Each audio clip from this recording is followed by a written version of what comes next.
Hi, my name is Søren. Welcome to the second video about marine ignition, where I will talk about the rotor or the magnetic flywheel. Here we have the three different types. We have the early beautifully turned type, the later cast type, and the one for the e-starter engines, which of course is the same as this one, only with a drum riveted to it. They also differ in other respects. The early types only have timing markings for the front cylinder. The later have for both cylinders, and you will also find flywheel with markings for 3.5 and 500 engines. These markings should correspond for the later types with the center of the pulley for the timing belt. For the early types, there is a marking on the engine housing. The later type has some advantages over the early type. It's lighter, of course not this one with the drum, but the other one. And it has this fan to help keep the generator cool. And it has a stronger magnetic field than the old ones.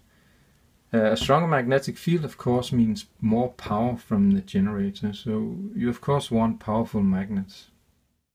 If you're looking for the best flywheel and you happen to have several to choose from, you can simply use this very primitive way of testing it. The flywheel that will hold the biggest wrench is of course the best one.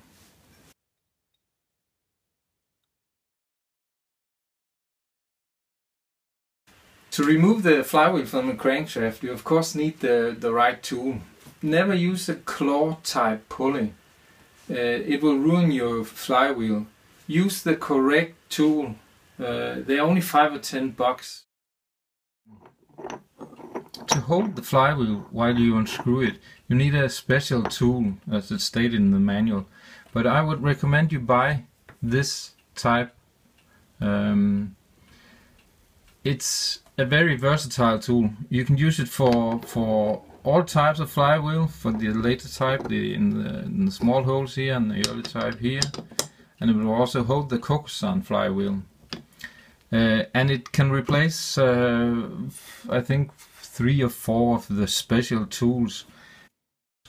You can use it for holding the primary gear, and with some fiddling you can also hold the pulley for the tooth belt.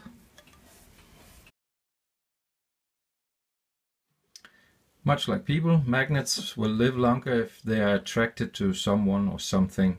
So if you're going to store it with the stator put in. And if you don't have a loose one, you can use some bolts or screws.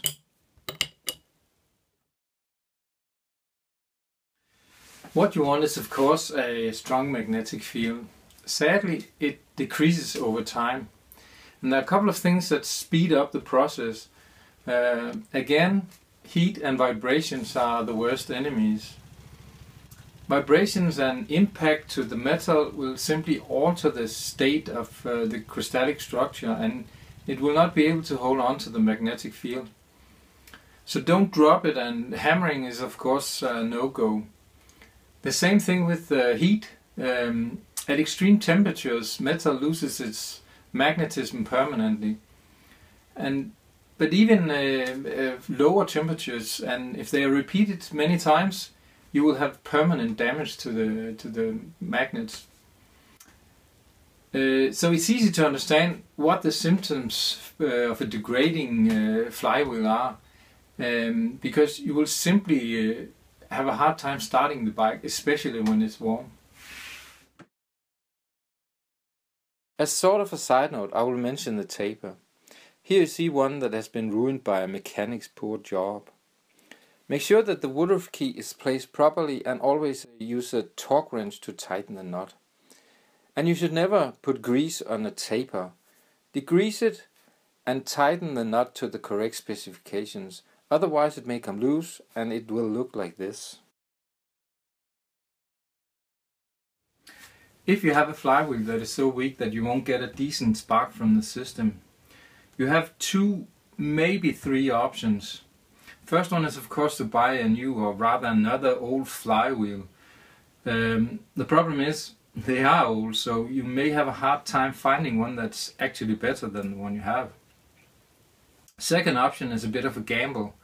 There are a lot of dealers out there that will remagnetize your flywheel. But the problem is, if the metallic structure is ruined, you can't remagnetize them. You may be able to improve it a bit, but in time it will fade away. So you may end up paying for a solution that will only last for a couple of months. Third option is to buy a complete new generator. There are a couple of solutions out there, but I will mention the Czech system from Varpe or Vape, or what they call it over there. There's a German company called Power Dynamo that makes a complete solution for a complete ignition solution for the Morini using Varpe's products. It's a bit expensive, but if there's no other option, it may be worthwhile looking into. So that's basically what there is to say about the flywheel. To recap, the symptoms are weak spark on both cylinders, and you'll have a hard time starting the engine when it's warm. The remedies: another old flywheel that is better than the one you have, an all-new generator, the expensive option, or you may get lucky with remagnetizing your flywheel. Take care of it, don't drop it, don't hammer it, and don't heat it. Tighten the nut to the correct specifications and use the right puller. If you're going to store it with the stator put in or some bolts or screws. Thanks for watching.